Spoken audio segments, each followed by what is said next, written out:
So on the topic of life and death, it's obviously a heavy topic, but a very necessary topic. We go through this life sometimes forgetting that there is that aspect of death, and the fact that we all die at one point. As they say, بالعربي موت. It does help reframe, I think, the sanctity of life, so to speak, and how we should do our best to live each day to the fullest. The fact that we each pass on, and we don't know when or how or why, can be very stress-inducing and make us very fearful of the future. Or it can also, I think, be liberating in that, fish maharab min al-maut. We all have to go through this rite of passage, so to speak, and that we all kind of have to do our best to navigate our everyday and make those moments that we have count, so to speak. It's the way I, look at it. When someone is born, it's sort of like, can you say it's an outfolding, so to speak, of life. And when someone passes, it's an infolding or a return, so to speak, to the source. So it's like two sides of the same coin that we all go through. Just like when you breathe in and out, you are kind of expressing that infolding and outfolding of life. When I look at it that way, it helps kind of remind me to live in the moment. That life, death doesn't mean the end. It just means a new beginning, a new leg of the journey that we're all on. Some people might interpret death as, that the soul will either go to heaven or hell. The way I understand it is that the soul does not die or go to heaven or hell. It moves from one body to the next. So there's a transmigration of the soul, defies the bounds of time and space, that linear time and space that we are, taught in school. And as I've grown, I think we all go through those phases where we're a bit more questioning and more cynical about the idea of reincarnation and the soul's journey. When you hear first-hand or second-hand accounts of people remembering their past lives,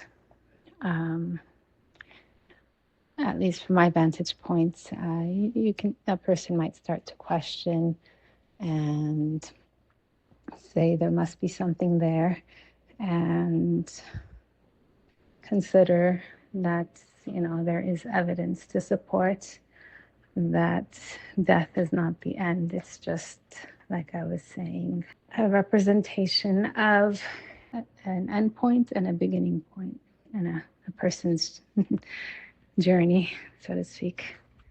And I think when we look at things this way, at least for myself, that death is not the end, that the soul carries on in its journey, that there's some higher order, a higher wisdom behind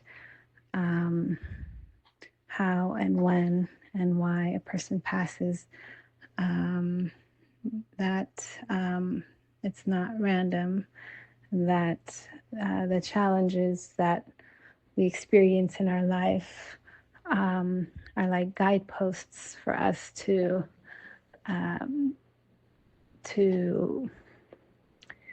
kind of kind of push us out of our comfort zone and question kind of the meaning of life and our purpose, not so much meant as a punishment, but as an opening for us to learn and grow and ascend, and our understanding of life itself, so to speak, that sanctity that we hold so dear, about, what brings meaning into our life and what we, those things we get attached to, that don't serve us, that, we need to let go of maybe. So it's a constant rebalancing act. For me, there's, and when you fill your bucket with gratitude as well, then when those challenges occur, then you're able to look at it, I think, from a lens of gratitude that these challenges are there for me to grow, not happening to me to punish me, but for me to grow and evolve. So when someone close to me passes, definitely it's a challenge.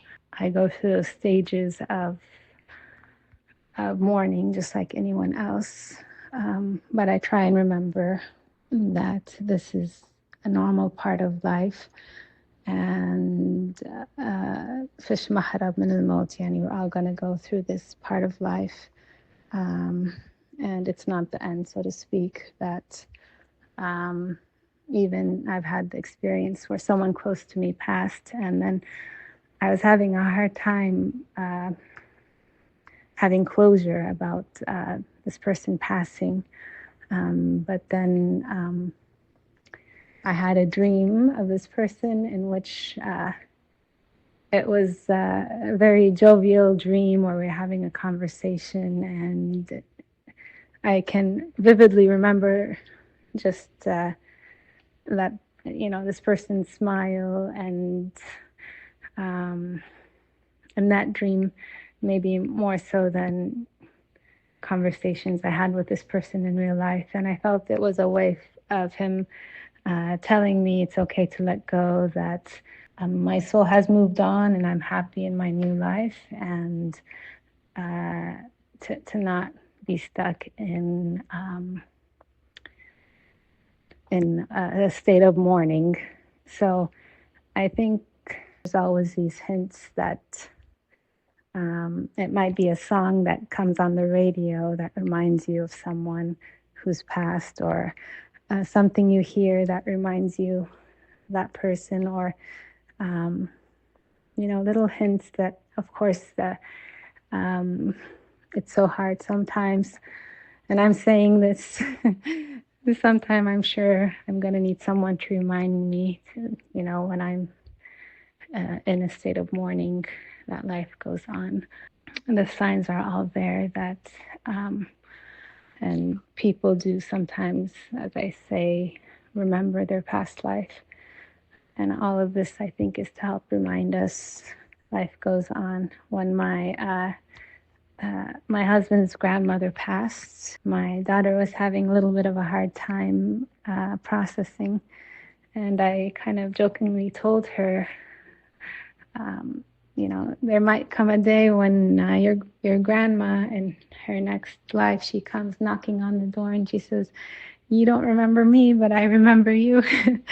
And at the time, maybe my daughter was 5. It brought her comfort, although she wasn't, too well versed with the idea of reincarnation. But she believed that this is possible, and Allah yahdiya, and to keep that openness to this possibility. My husband's grandma, in her life, actually, كانت ناطقة مثل ما بيقولوا. She has her own reincarnation story in which she remembered kind of a treasure chest she had placed in her family's home before she passed. So هي خلقت عن بيت بجيل الماضي كانت ببيت. She remembered where she had placed sort of some treasured belongings from her past life. And when she was of age to speak, she spoke and she remembered, and she went to her past family, and she was able to keep that relationship, with her past family in her past life and live her current life, which is pretty amazing, I think. So these stories exist and they happen all around us. And it helps,